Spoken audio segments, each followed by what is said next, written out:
Good afternoon. I'm Harold Holzer, Director of Roosevelt House, and on behalf of Hunter President Jennifer Rabb, it's a pleasure to welcome you to another online event in Roosevelt House's series of public programming.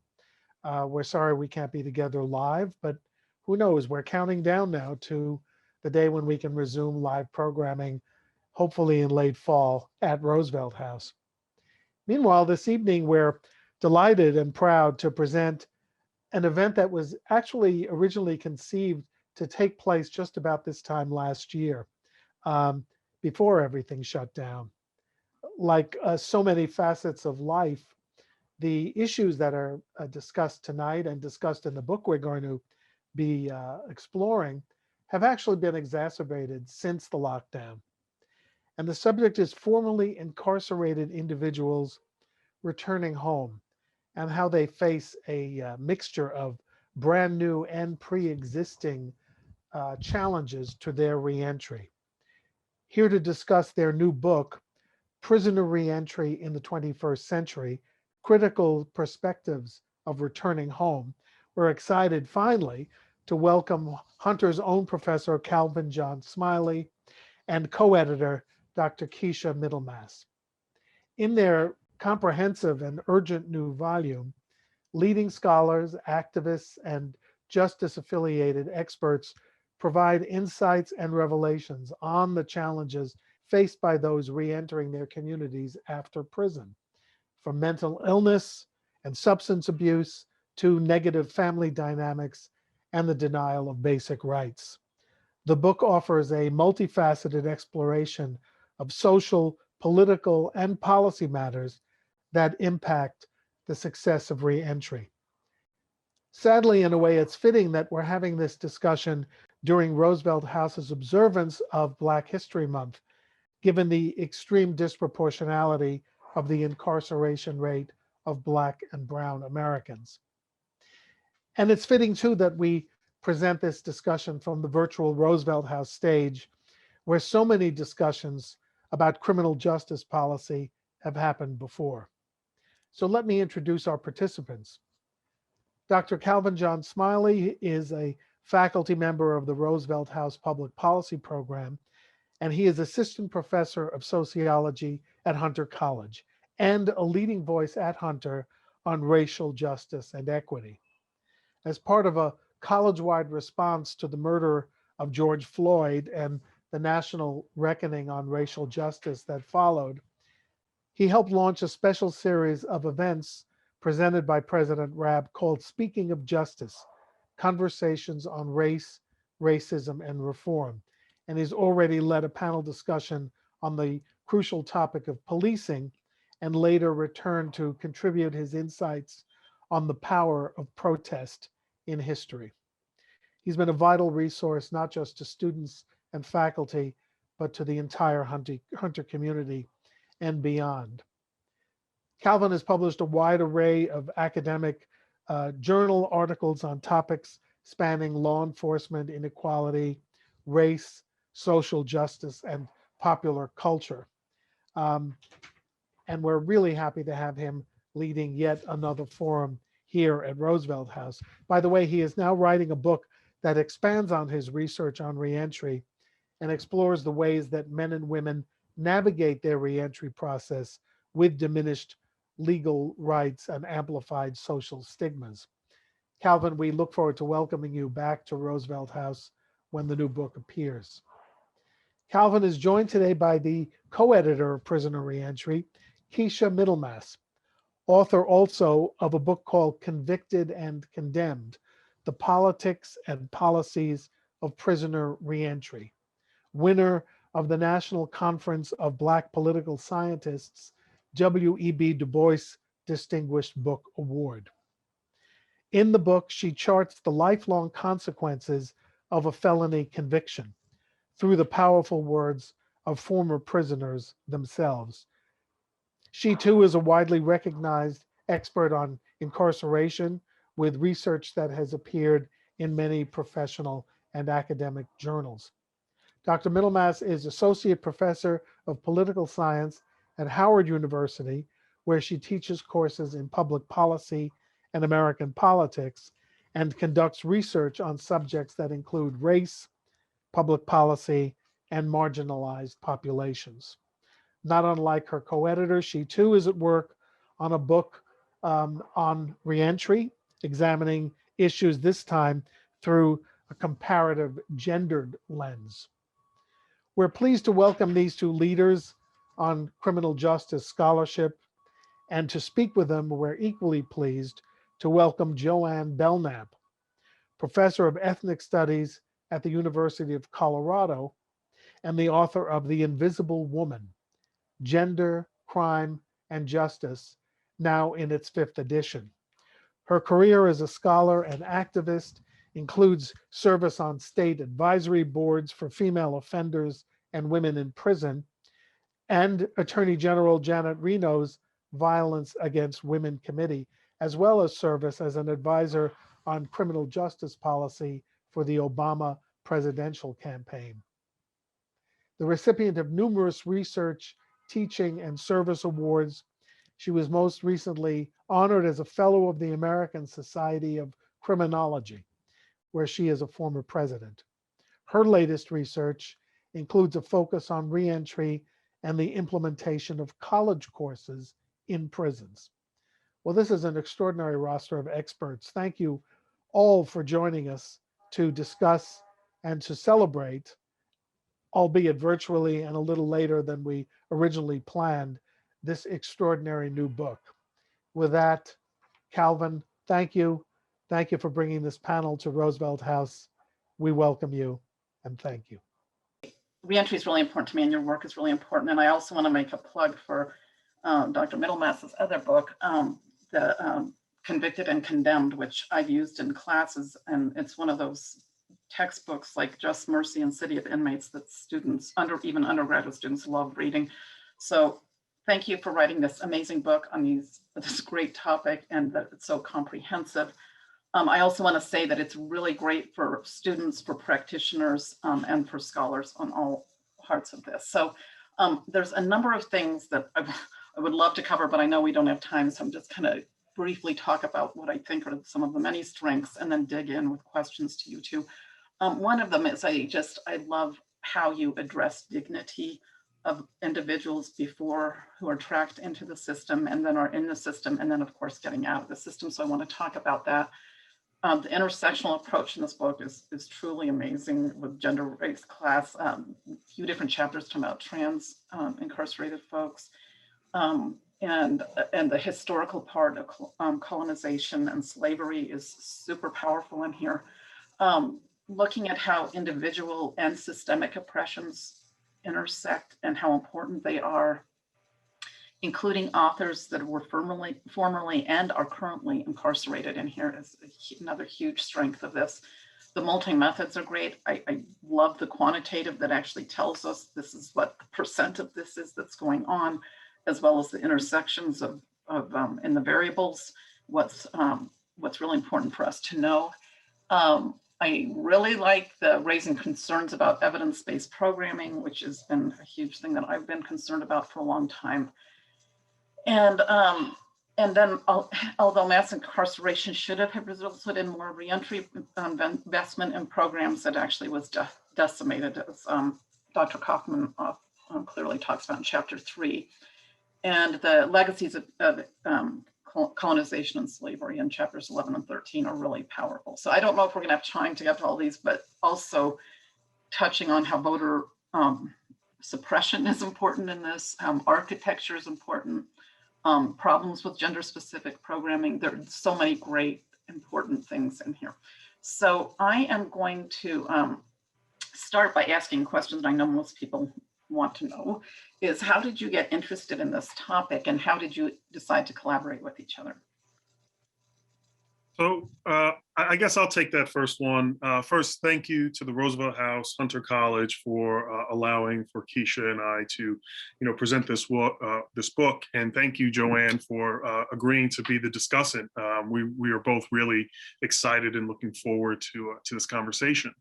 But to answer your question, I'll give a little bit of background. So when I was in grad school here in New York City, I I started working and volunteering at a reentry organization in Newark, New Jersey. And I got into that through a friend of my father who, my father is a justice impacted person. He grew up with this guy. And so when I met with this gentleman, he brought me in and really treated me like family. And so I started volunteering there. And while I was there, one of the case managers said, you know what, Smiley, there's this righteous sister over that I know who's got her PhD, and I think you should talk to her, and I think you should meet her. She's great. She's great. And so he gave me her email, and here I was, second or third year graduate student, and I emailed Dr. Keisha Middlemass out of the blue. And I said, hi, we have a mutual friend through this organization. I'd love to talk to you more about reentry. And Keisha's email back to me was like, great, let's meet. And we met for coffee, I think somewhere near John Jay. And for me, it was like, it was a dynamic duo that was from the beginning. And so through our conversations, we found out that we even had some overlap in our field research, right? That we were actually doing some of our field research on reentry at the same organization. So Keisha, really became a de facto mentor, advisor, reader for my work, and ultimately a really close friend. And one thing that I always really appreciated about Keisha was that she never and still doesn't like flex her like seniority over me. I had been running a group at this organization that took off, right? It was a volunteer group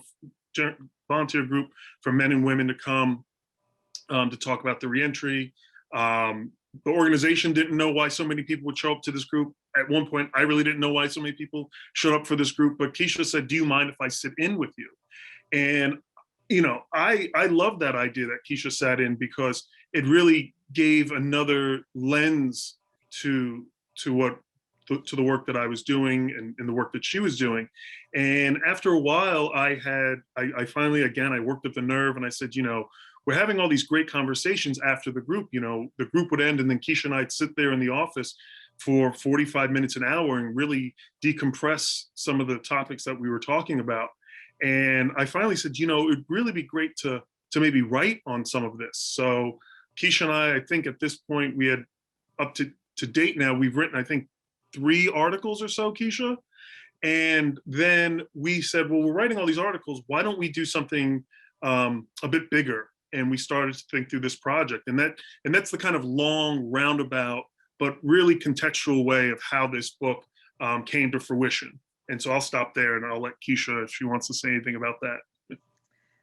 So this collaboration is almost 10 years going strong. We continue to have conversations. We continue to support each other in our respective work in reentry. And so I'm a trained political scientist. So Calvin may have looked at me as a mentor, but I was also looking at him as I learned how to do ethnographic methods, as I learned to hang out at the reentry organization and not, offend anybody. So we've learned from each other. And so I started with this idea of looking at voting rights and felon disenfranchisement laws and the idea of democracy and citizenship. And then it bloomed into prisoner reentry because of my partnership now with Calvin, and our common link at the organization is still in our social circles. So it's that whole idea of building networks. And while you build networks, you also build friends. And those relationships really produce better products. And I'm really proud of the work that Calvin and I did on this book to not only showcase emerging scholars, but to make sure that we made a purposeful outreach to those that have been impacted by the criminal justice system. Thank you so much. That was fascinating and really exciting to hear about your collaboration. The next thing I wanted to ask you about was this issue of dignity, and which I just is such a great way, I think, to approach all of this. And when I did my training for the Inside Out program at the Macomb Men's Prison outside of Detroit, I think it was like 5 years ago, the wonderful Lori Pompa, who started it, I hope I have this quote correct, but she said that one time when one of the men that was helping with the training, an African-American man, when she asked him one time, what was the hardest part of his day? And he said, getting up in the morning to leave my cell and asking myself, how am I going to maintain my dignity today?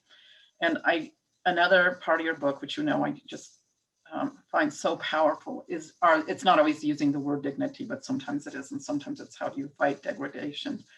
But seeing this throughout here, and one of the things that I think that your book does more uniquely than any of the other reentry scholarship that I'm aware of is talking about not only this having this dignity, the problems prior to incarceration that are all, racism, classism, sexism, heterosexism, transphobia, addiction problems, all these problems beforehand that then get compounded from being in prison, but also, and so which makes it harder to get a job when you get out now that you have the felony record. But then on top of that, some of the research, I have these notes here if I look up periodically, I just want to make sure I get this right. Dr. Zettler in chapter 12 talks about trans prisoners having to deal with, quote, the effects of victimization during incarceration. And I feel like other parts of the book, other parts of your book do this too, that just talking about, it's not just all of the things that they have beforehand that are usually impacted from being incarcerated, many associated with dignity and then with getting out, but it's also these things that have happened, these actual traumas that have happened in prison. So I would like to hear your take on this issue of dignity and anything else you think is related to that. I will start on this question. Through our conversations and basically through our research, Calvin and I have always made the most effort to put the people who are re-entering and their voices first, that we are just the conduit to make sure their voices are included in our work. And so when we were in the early stages of putting this edited volume together and not quite sure what the contributions would be from the requested authors, we really did make an effort to reach out to people that we knew were working with those that were re-entering.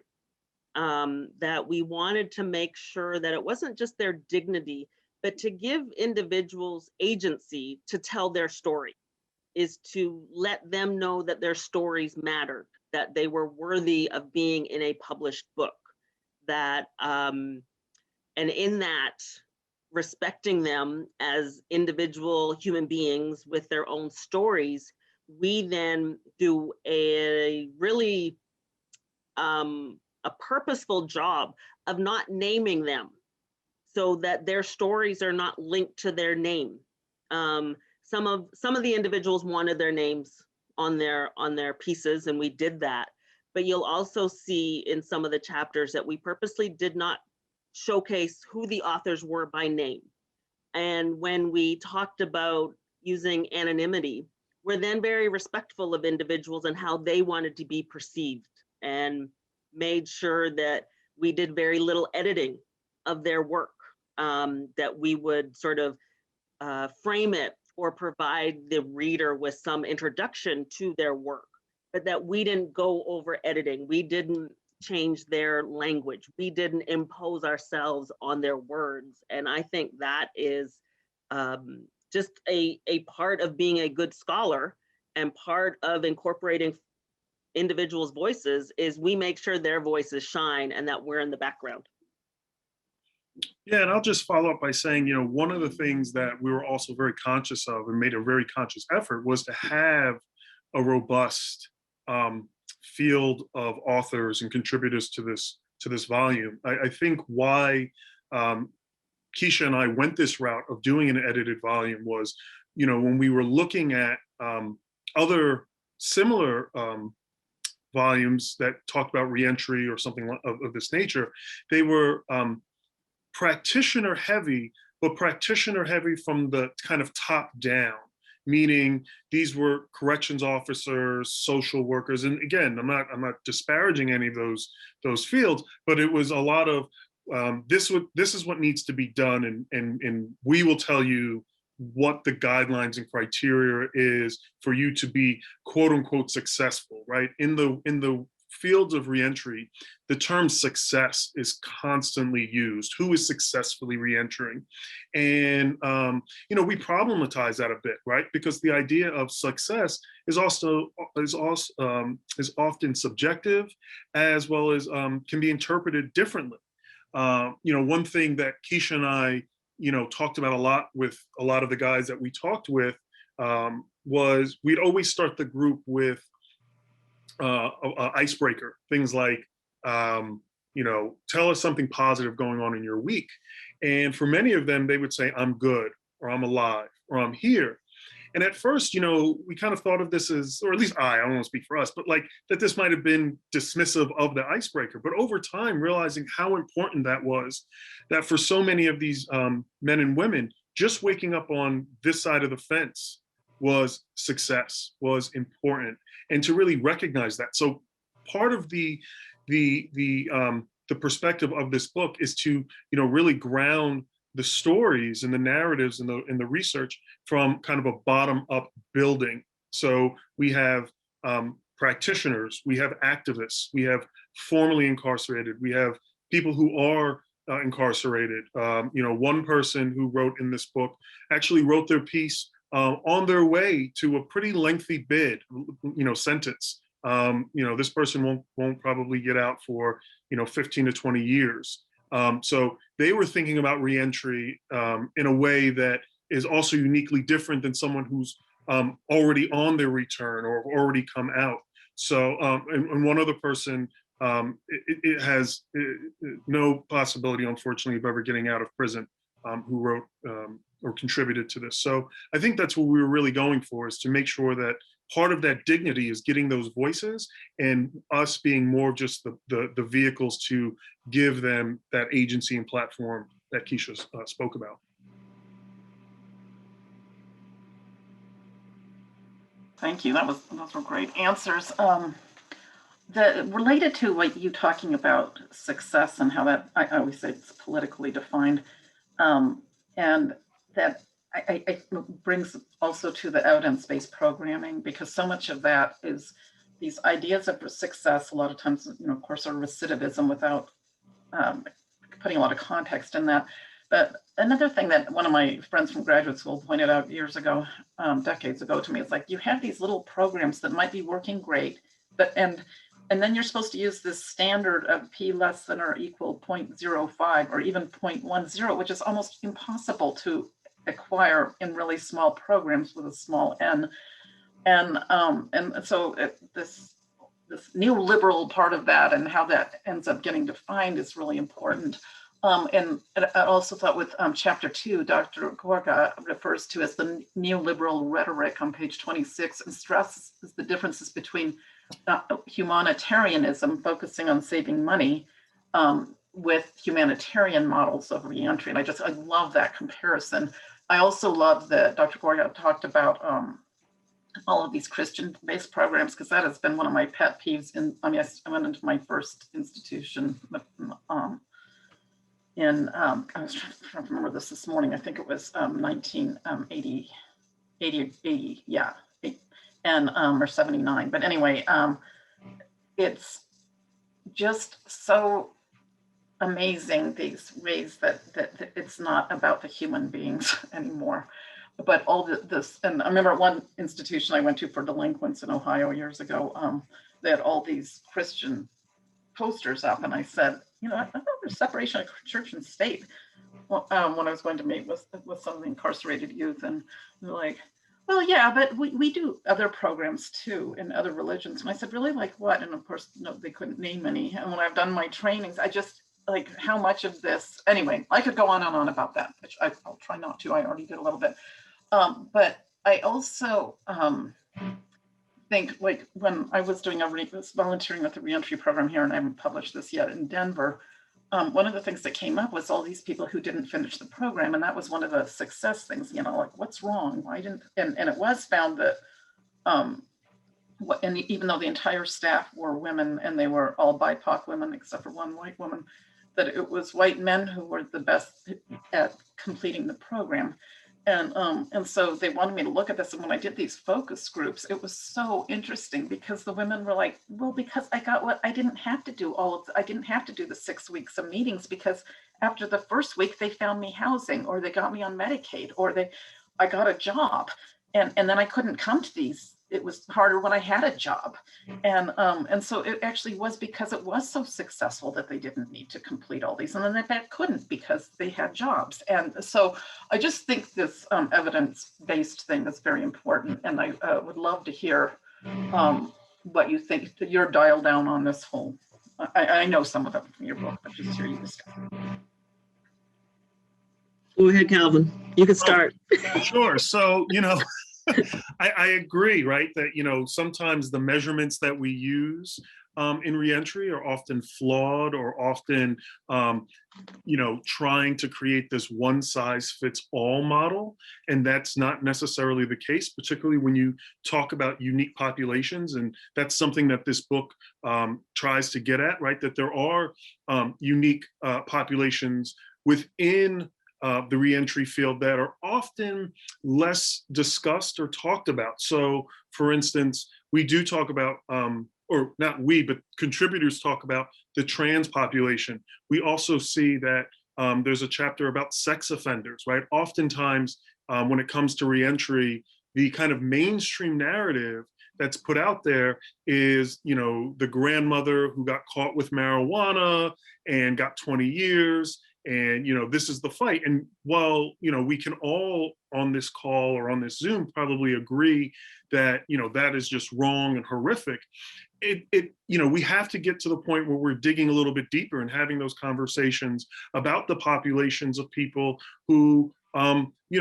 have done maybe some violent things, or have done things that go against a lot of the mores and are taboo in our society. So being able to get that research out there that pretty much counters the kind of evidence-based literature, I think is really important, because it shows us that a lot of this work and reentry itself is unique to both individuals, to various populations. And when you just try to say, well, we'll make a program that's gonna, bring everyone into it and give them all the exact same services and needs, we find that it's problematic. One last thing I'll say on that was, if you look at, I forget which chapter it is, but it's Jose Limbaris's chapter, and he talks about this toolkit. He gives 5, questions that he asks himself looking back, but it's within one of his questions that I always, which I thought really stuck out to me, was his point number 2. He says, once you arrive at your destination, meaning once you get out of prison, do you have someone that would pick you up from the bus station and help you get toiletries and change of clothes? And it's that second part, help for toiletries and change of clothes. One thing that we often miss in reentry is we only look at the big picture, right? Housing, employment as the kind of staples that are needed. But there are all of these smaller but dire needs that are often underaddressed or unaddressed. And things like toiletries, a toothbrush, deodorant, change of clothes, underwear, socks, that, can be the make or break in that quote unquote success, or, where someone's going to, or how someone's going to move into the next day. And I'll turn it over to Keisha. And right, and these microcosms of not having, think about Maslow's hierarchy of need, and not having that basic foundation when someone is re-entering, and yet they're supposed to attend these classes or programs, and then those programs collect data to then go get state funding. And what we've seen, and this is talked about over several chapters, but sort of the takeaway is a lot of these programs are run based on what the state will fund.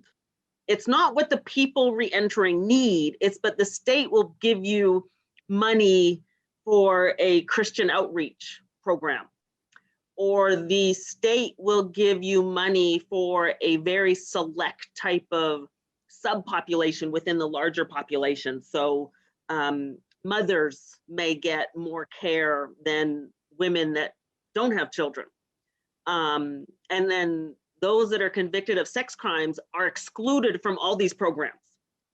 And that whole idea of looking at evidence-based programs is, first of all, what is the program designed to do? And this evidence is rarely connected to actually evaluation studies. So in the larger re-entry space, and I'm talking about, you know, scholars, nonprofit organizations, government funded programs, is they're not evaluated. So we theoretically know what should work, but these evidence-based programs are just collecting evidence on success of the program and not success of re-entering, where like, oh, they went to 6 meetings and they did this and they did that. But it's also the reality of where these programs are located. So one of the authors does re-entry from a halfway house, and the rules of the halfway house are so restrictive, people can't get jobs. And yet one of their requirements of re-entering is to get a job. And now we won't even talk about all the employment restrictions, but a lot of these programs are so disconnected from the lived experiences, be it from addiction treatment, where addiction treatment on the outside, AA, NA, falling off the wagon is part of the treatment program. It's acceptable and people are then welcomed back. They are not ostracized if they fall off the wagon. But in re-entry, you so-called fall off the wagon and you're reincarcerated. There's no, in these programs, there's no chance for you to fail, or no chance for, not even failure is the language is used, but there's no chance for you to learn and improve. Because when you think about learning, is sometimes you got to make mistakes along the way.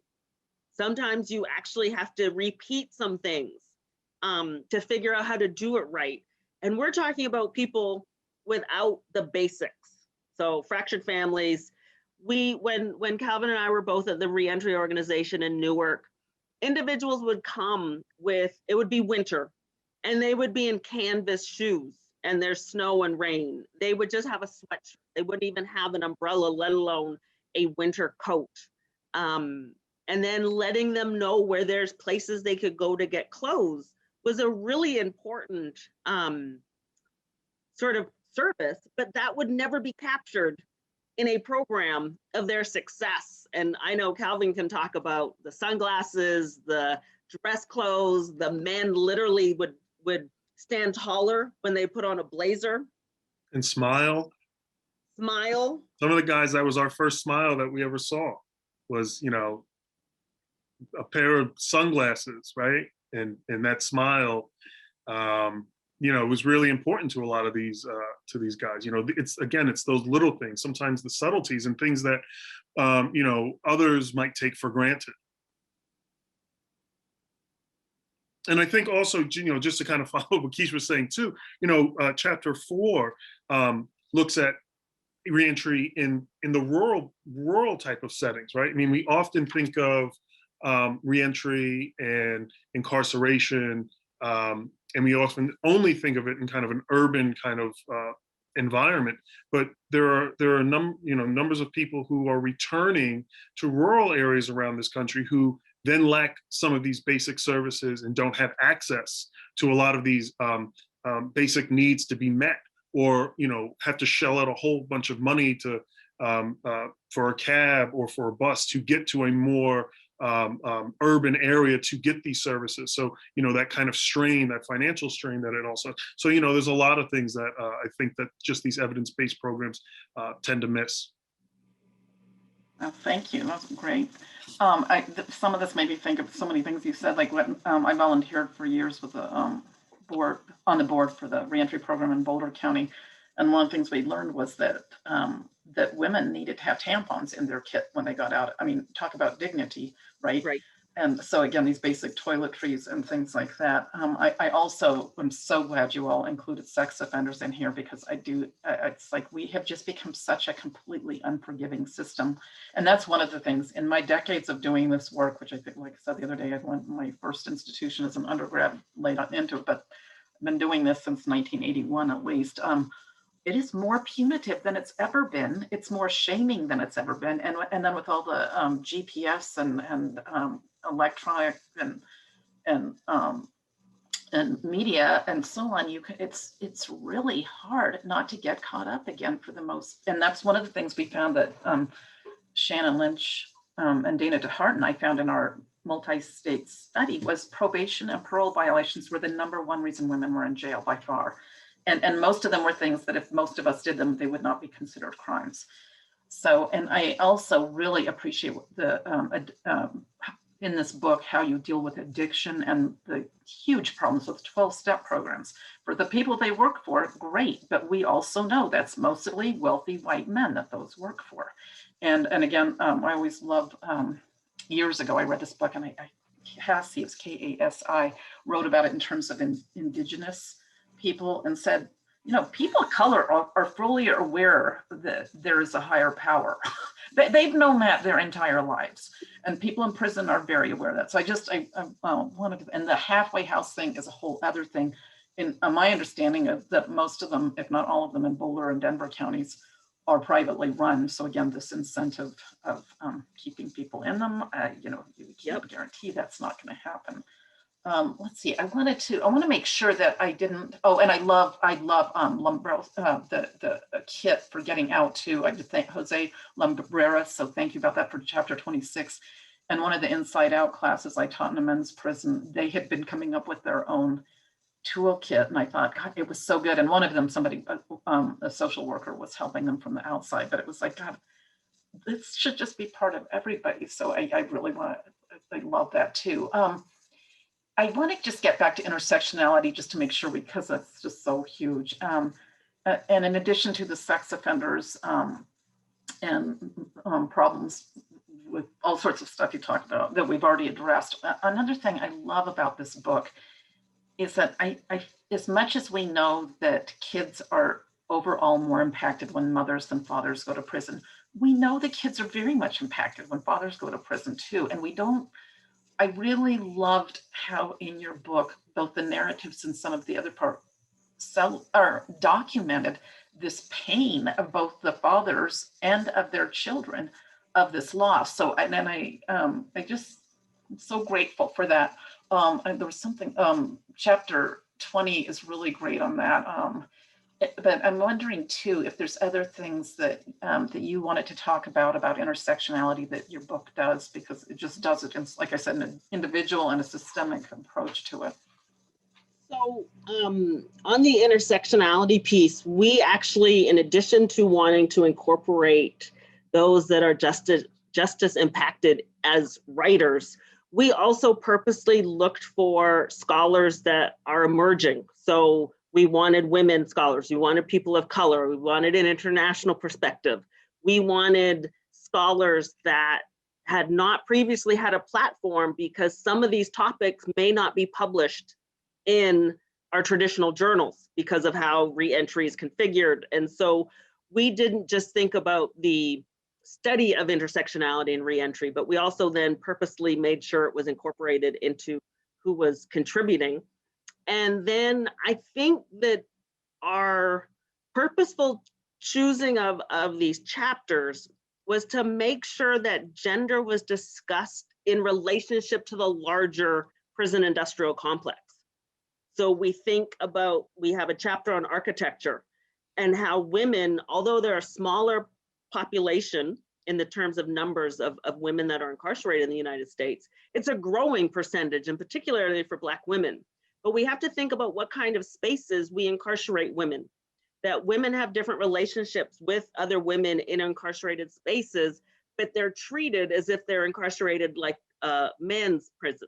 So like the spaces are the same. There's not the common spaces, or there's not as much ability to actually act and treat others as maybe women would in a larger group.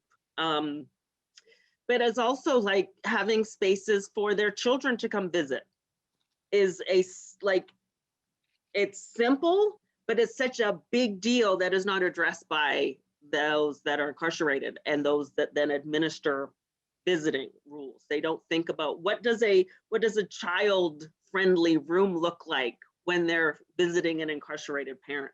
So all those things is, and plus more, we purposely try to connect and include.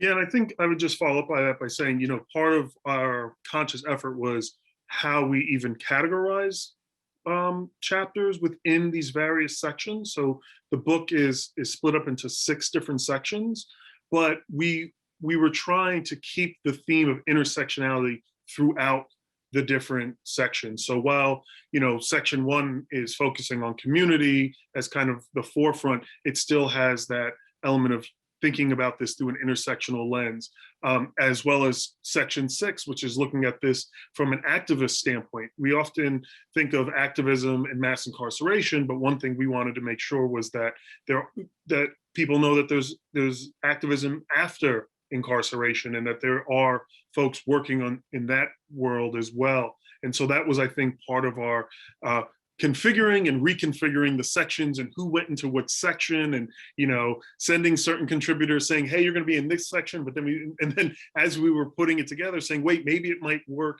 somewhere else. And I think that's really important. And I think the piece by Jennifer Ortiz and Tomas Matalo is one of those pieces where we had it in one section and we said, you know what, I think it really fits better here because of the, they're talking about fatherhood, they're talking about reentry, they're talking about all of these other kind of, again, subtleties within that really make it a unique chapter, that it can go in any of these different sections. That's great. I know one of the other things I love about the book is the kind of the agency and strengths building and of people while they're incarcerated.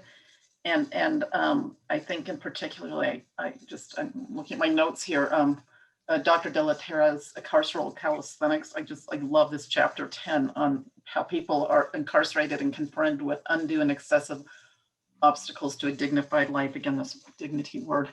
And looking at these ways of using calisthenics and making your body better, and chapter 12 on the literacy project is just incredible. And chapter 7 on Project Rebound about having a reentry program that's at a community college. It's just so innovative and exciting. And then the education research. I feel like my own teaching during the Inside Out classes, I always tell people, I've always thought this is true and have no reason to doubt it, that people that are mentally marginalized and not just by mental illness, but in this case, I'm talking about, just born with a low IQ or however we want to call this. But I've also, after doing these prison classes, and I've done 3 of them, I am convinced that exceptionally smart people who also fit all the other risk factors. And we know the research shows that people with learning disabilities, as well as being Black and brown and poor, are the school to prison pipeline. But I am just convinced that exceptionally smart people that are Black and brown and marginalized are the ones who get tracked into these too, probably from being bored in school. Because every time I've done an Inside Out program, the best papers in the classes have been from the inside students. And not that the outside students haven't also written some really great ones, and I think it is all this reading and writing and these people that are exceptionally smart. I know I'm supposed to be turning this over to questions, but I just wanted to see if you had any thoughts about that before we get into the questions from the audience. Yeah, I'll start here. I mean, the chapters that you mentioned, and I think some other ones in there as well. I think Robert Garreau's in section 6 as well, just off the top of my head. One of the themes that they're all really hitting on is this idea of resilience, and that we often portray reentry as all the things wrong, right? And it's not that there's not a need for those conversations, right, and to make things better, but there are those who are helping themselves, helping others, and finding alternative ways to make their reentry better. So, going on De La Tierra's work on the carceral calisthenics, right? He's really talking about this idea of how men, particularly in, I think, Brownsville, Brooklyn, are using kind of playground equipment and scaffolding in their neighborhood as a way of community building because they're working out together. But these were all things that they learned while incarcerated.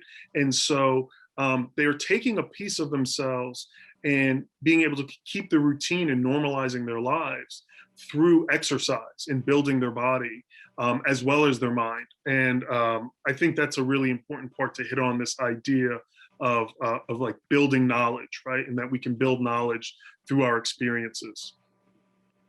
And Bree Willingham, I think I forgot to say her chapter is really powerful too on education, chapter 14. Absolutely. Right. And so I just want to say that all these contributions, all these chapters, so we're really addressing where we included original research, that this work was not published elsewhere, that we really pushed our contributors to think about reentry in a critical way, like critique your own work, but critique your own thinking and incorporate it into your scholarship. And so I'm very proud of this work. I'm glad that Calvin and I were able to bring it to fruition, and happy from the support that Routledge provided for us, because they were really great. And so, yeah, so audience questions, I think that's next. All right. Dr. Smiley, Dr. Middlemass, Dr. Belknap, this has been great. And there are lots of great, interesting questions and comments too. One person responded to the mention of a smile and says she'd like to donate some clothing to bring about more of those smiles. So I'll share her email later. Let's see, a question to begin with from Lori Goshen. First, she thanks you for this presentation and your work on this very important topic. And she asks if you would speak a bit more about your decision to use the term prisoner in the title, given the associated stigma and your focus on dignity. Sure, I'll take that first if you don't mind, Keisha. So, Go ahead. yeah, I think that's a great comic critique, but, Keisha and I guess started this project 2017, probably we started thinking about it. I think the book came out end of 2019, early 2020. One thing that, like everything, language changes, and language is not static, but fluid. And language is constantly changing in this field. So I think if we were to redo it, we'd probably think of different language. In the point of the title itself, a conversation between us, the editor, the editorial board at Routledge, and we wanted to make sure that people knew what the book was about. So there was a fine line of having to negotiate, making sure that people knew this was a book about returning folks who were coming out. I just use myself. My dissertation, which is now almost 10 years old, is riddled with terms that wouldn't be used. But 10 plus years ago when I was writing it, the language wasn't necessarily where it is today. And then the final thing I'll say on that is I am cognizant of language, but I also don't want to change people's voices. So for some parts in the book, terms like inmate, felon, convict are used. But if that's how someone is expressing themselves, who am I to say, no, you're wrong to identify as that or to use that language to describe your experience? We can educate, we can talk about how language can, it can be stigmatizing and all that kind of stuff. But I think it's also important to be respectful of how people identify as well, regardless if we agree with it or not. Right. And I just want to reinforce this idea of Calvin and I had lots of conversations about the title, because we were like, reentry in 21st century. Well, what does that mean for those scholars that know about prisoner reentry, but don't connect reentry and the word reentry? Or if we call it returning citizens in the current political climate, remember this was early 2019, late 2018, where we had to finalize the chapter. There was all the immigration debate going on. So we talk about returning citizens, or what does citizenship mean in a larger political context? And so we did think about it. we know it's a contradictory issue with the title and then the content. But then just sort of the work that we do is then, and this is just as academics, this is not as activists, but as academics, our work is evaluated by generally scholars that are older than us, not just by age, but in terms of the discipline, and maybe using language that has changed over time. But there's this common understanding of what prisoner reentry is. We may argue and debate on what the better terms are, and I use returning citizen all the time, but in protection of my junior colleague going up for tenure, I was like, prisoner reentry is what we're doing. There's better terms, but you have to get tenure. So here we go. And I'll even say, just for me, I actually find the term returning citizens somewhat problematic because, while, it's almost because it's a misleading term. People who are coming out of prison oftentimes lose so many rights that are they really citizens in the way that we think that framework of the term means. So I think, until people who are coming out of these silos are, fully integrated back into society, socially, economically, and politically, returning citizen is also a bit weird. And that's just my own take on the term. So, and as I said, language changes all the time. So as you can see, Calvin and I have different perspectives and we debate about it, and we just sort of like, here's the common understanding of what we're doing, and other people will be able to find it when they're doing research.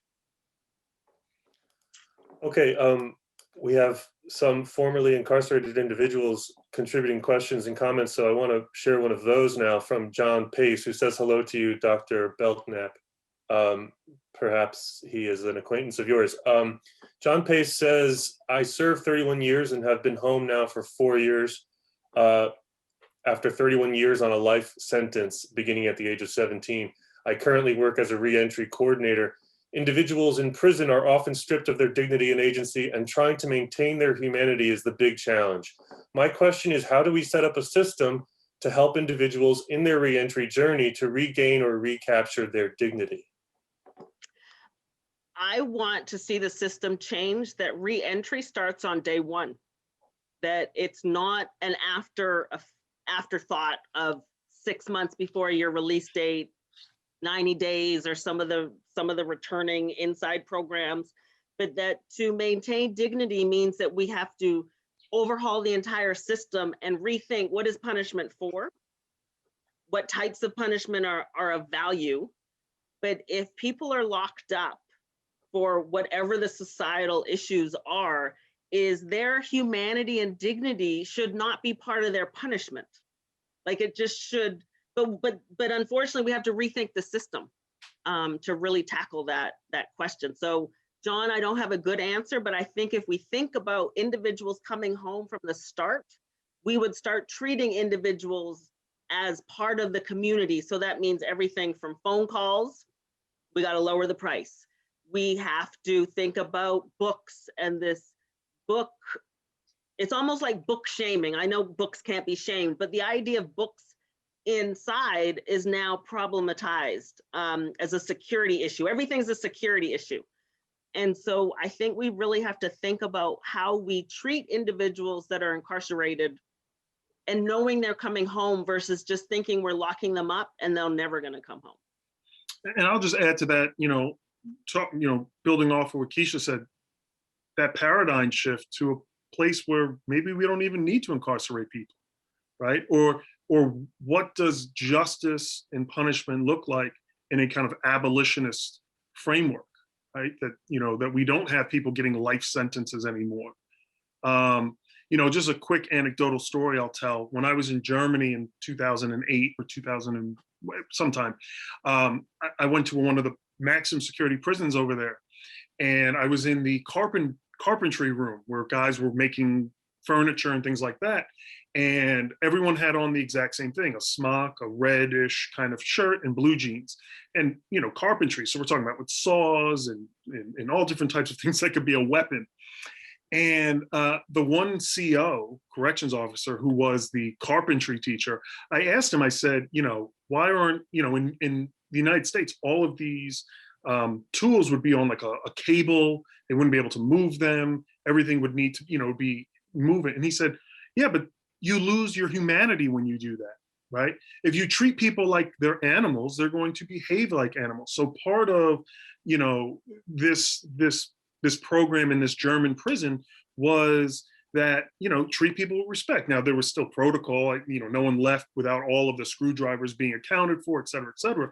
But there was this level of trust that was built into the framework of this program that made people feel that they had dignity, made people feel like they had their humanity. And so, we really have to get to that point. Since you mentioned it, somebody has asked, Caitlin Austin has asked, do Keisha or Calvin consider themselves abolitionists? I do. I'm a prison abolitionist. I wholeheartedly agree with ideas of uprooting this system, uprooting capitalism, racism, imperialism, colonialism, on all the other isms, to create a society that is much more holistic for everyone. And I can get more into that, but I'll let Keisha go. I'm of the same thinking in terms of we have to change what we're doing. We have to change the criminal justice system. We have to change prisons. And if that means abolishing them to change the system, I'm all for it. I also am, because of my political training, also understand that the politics and actually achieving abolition is going to be very, very hard. So I'm of the instance of, because prisons exist and until they're abolished, I'm of the mindset that we can do a lot better by not locking people up in the first place. And that, so we don't need prisons in the end. Donna McFadden asks, are there many or any reentry programs taking a trauma-informed approach to providing services? There are, and they tend to serve very small numbers, and they tend to then cater to very specific individuals of a subpopulation of the general population. So if you've experienced domestic violence, there tends to be programs for you if you're a woman, but not domestic violence if you're a man.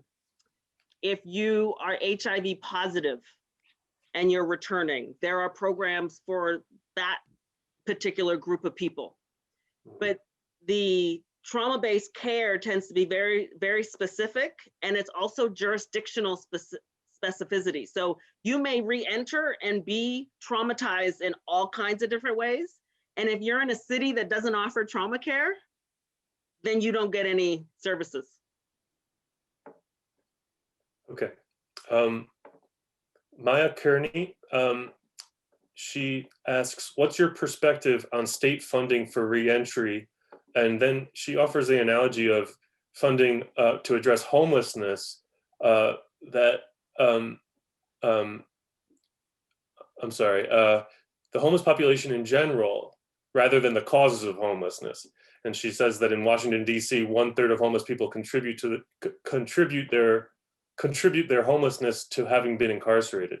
How do we get funders to focus on these drivers of structural inequality that are entangled with carceral states, entangled with the carceral state, rather than a blanket solution where reentrants often fall through the cracks of service and of access and delivery? Yeah, I think that's a great question. And I think, that's where the abolitionist kind of, framework starts, where if we start in the front end, we don't even have to necessarily have all these efforts on the back end, right? So if we know that just giving people housing in society costs much less.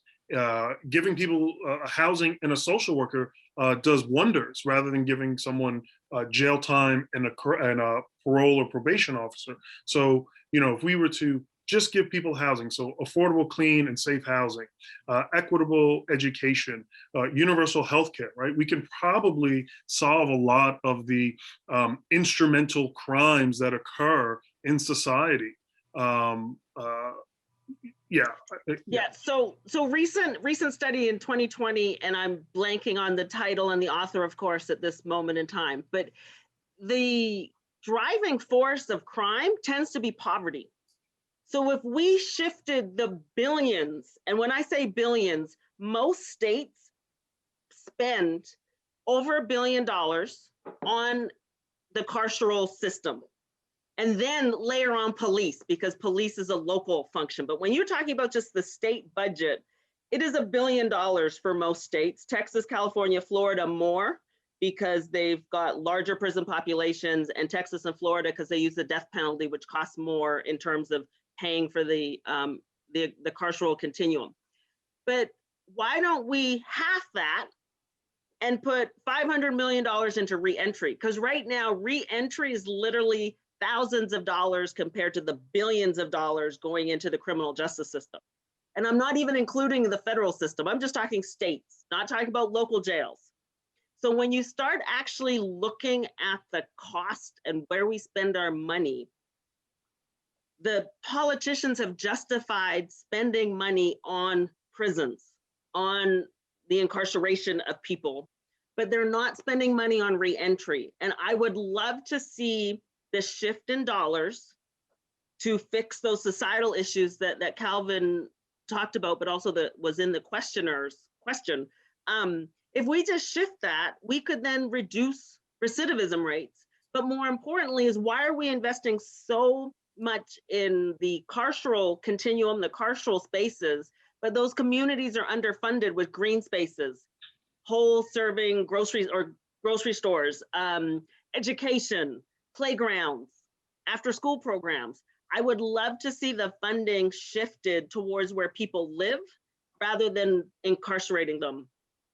Yeah, and then I'll say one last thing on that. I mean, last week here in New York City, we had several stabbings that were fatal stabbings. They caught the person was an unhoused individual. And, the blanket news story was crime up in New York. We need 1,000 more police officers on the subway, all of this. But what gets lost in that is, once again, we are not going to police ourselves out of social problems, but that if we had on the front end better equitable resources that were given to these populations. And then the other thing that also frustrated me on this is they're interviewing people on the subway and people are, I'm fearful. Well, the victims of the stabbings were also other unhoused homeless populations. So what we again see when it comes to crime is it's usually the people who are at the lowest socioeconomic rung in society who are also some of the highest victims. It's not the gentrifier who takes the train to their apartments, the people who are using the subway in the winter to keep warm because it's freezing outside. That's who ends up being the victim in these situations. So we have to reorientate ourselves from a criminal justice model to a restorative and transformative justice model. Well said. Let's see.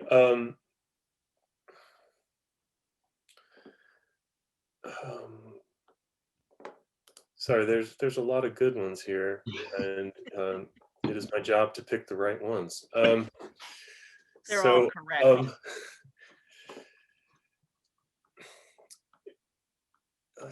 It's someone commenting on the importance of the inclusion of a voice in your book from someone who doesn't currently have an opportunity to re-enter society, which I think you mentioned, Dr. Smiley. It's not so much a question, but an opportunity to talk a bit more about the importance of involving that person's voice in your book. This is from Avalon Betts Gaston. So off the top of my head, we have two people, one young person who was on their way to a state sentence. I believe they received like 18 years. So they wrote this while they were still at Rikers Island Jail, awaiting their sentence. They had already been, I believe, found guilty and just waiting for the sentencing. And so they have one perspective. Another person who wrote was formerly on death row, and the death row sentence had been commuted down to life imprisonment. But this person is someone I've known for over a decade now, and just a dynamic human being, works within the reentry program at the woman's facility where she's at. So she, while, you know, having the daunting realization that she herself will never have that experience, is still working with other women. So when they get out, they don't return. And so I think for Keisha and I to have those voices, because those stories are often the ones that are not heard. It's the stories, you know, that when someone does get out, they can retell it. But to be able to give that perspective, particularly in the moment, I think was really important for us to incorporate. And it's also that one particular, the woman who wrote and has now got life without parole.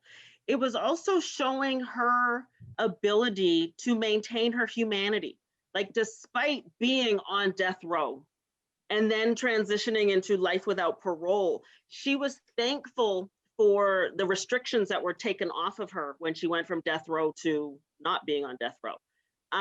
But she also then, in helping other women, was literally saying, I have value. I may be locked up. I may never leave here, but I have value.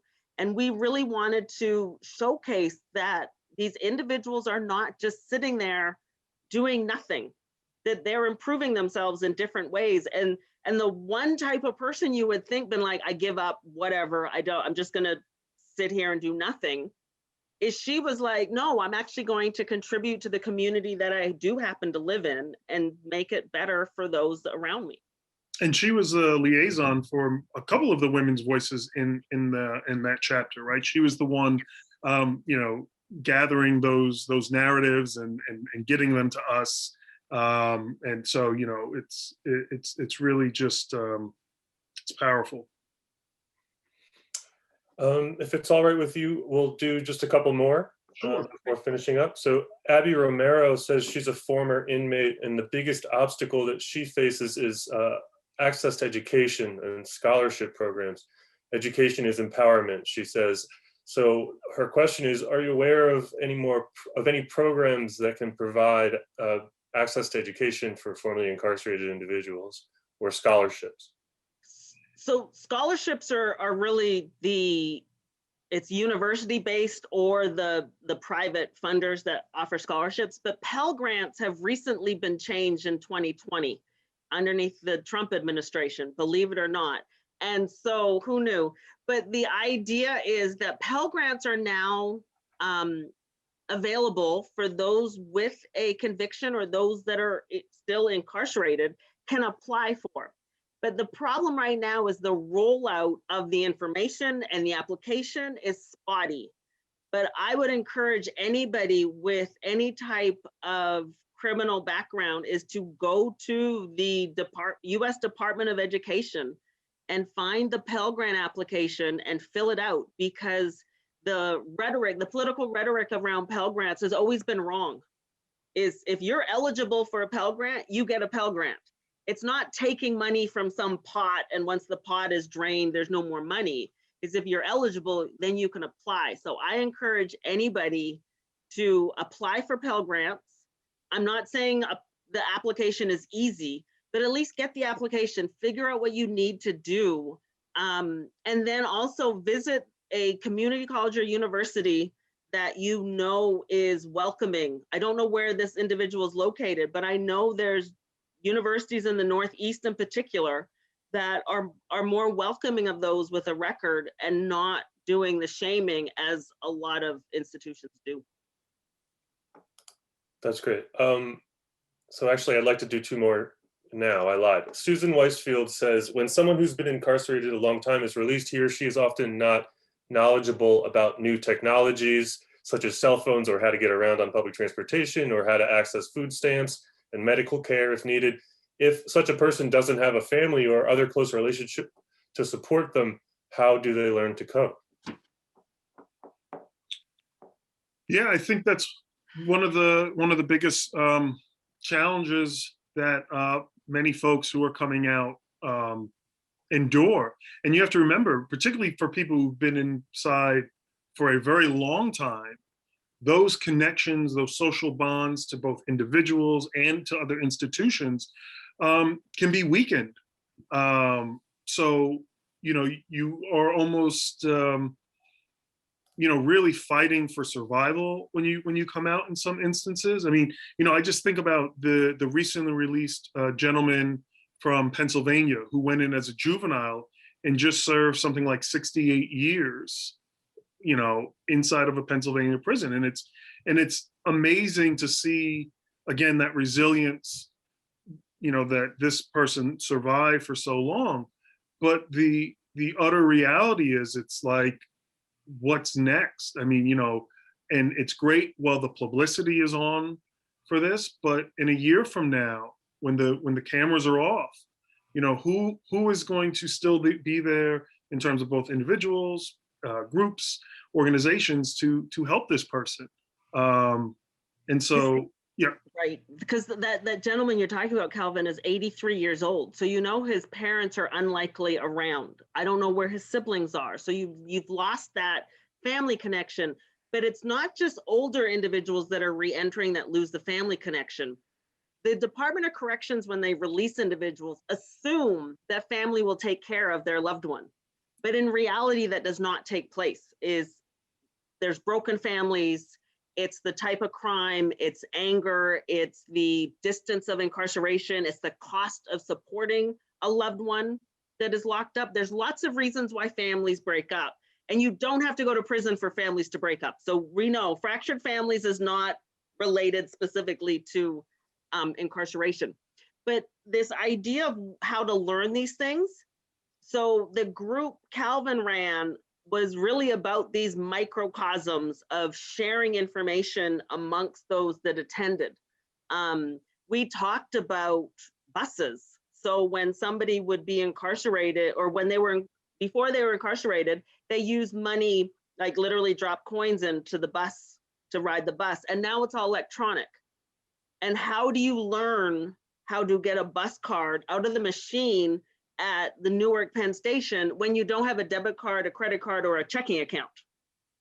And so literally talking about those things and letting people know. I remember sitting with a couple of gentlemen on their phones, and they didn't understand how to program their phones. So oftentimes it's volunteers or it's word of mouth, but there's no system. There's no systematic response to that question of what do people do when they don't understand technology. The computer room at the nonprofit organization was the busiest room all the time because people wanted to figure out, how do I do all this stuff? Yeah, so a lot of it's just trial and error. And unfortunately, and that's what we learned with a lot of the men and women was there's trial and error and there's risk that becomes involved with that. So you might do one thing that you absolutely need, but it violates your parole or violates the stipulations of you being in the halfway house, but you need to do it. So for instance, while the computer room was the busiest, Facebook was not permitted, but everyone had a Facebook page because they needed it. I mean, how do you live in the 21st century without some form of social networking? So yeah. Well, this has been great, and we are pretty much out of time. The last question I was going to ask is from Jack Tillman. What is the most important change that needs to be made in the future of reentry? So I'll give you the option there of answering that along with your final thoughts, and we should wrap up after that. My final thoughts is to change reentry is literally we need to change the distribution of public funds, and we need to move it from the incarceration phase to the reentry phase, provide people with housing, provide them a subsidy, and basically allow them, provide them public means to do that Maslow's hierarchy of needs, and the public provide the foundational material, foundational things that people need to live. Yeah, and I'll just say to kind of echo Keisha, you know, something I said earlier, right? We have to get to a point where reentry is not even needed anymore, where we're not. I mean, the reason why reentry exists is because of the massive removal of people from the community. So can we get to a point where we can maybe not remove people from their community and not segregate people from society and isolate them and remove their dignity?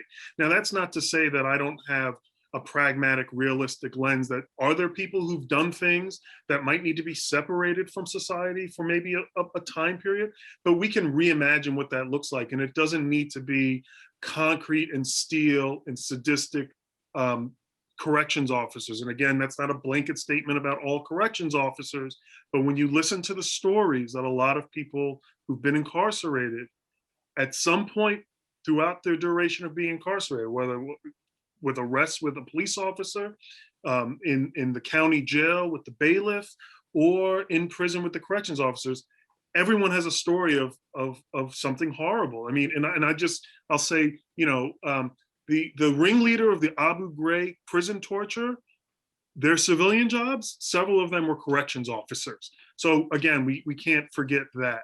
So again, can we get to a point where reentry isn't even needed? And I'll say this, for folks who are interested more, I'll just give the plug, you know, think about purchasing the book, either for yourself or a loved one. There is an ebook available as well, as opposed to the hard copy. Someone I saw in the questions asked, is there an audio version yet? No, maybe at some point. I was on a talk last night and the author said they're hoping to get Idris Elba to do their audiobook. So hey, I'll put it out there too. Maybe we can get Idris to do ours as well. Maybe that will be his new thing. Is doing critical criminological audiobooks recordings. I think his voice would go great. Stringer Bell. I think that would be a great next step for his career for sure. So with that, we should finish up. Thank you both. And thank you to Dr. Belknap for leading this important discussion. Yes, thank you so much. Thank you, Roosevelt House, for hosting us. And Joanne, thank you for doing a great job.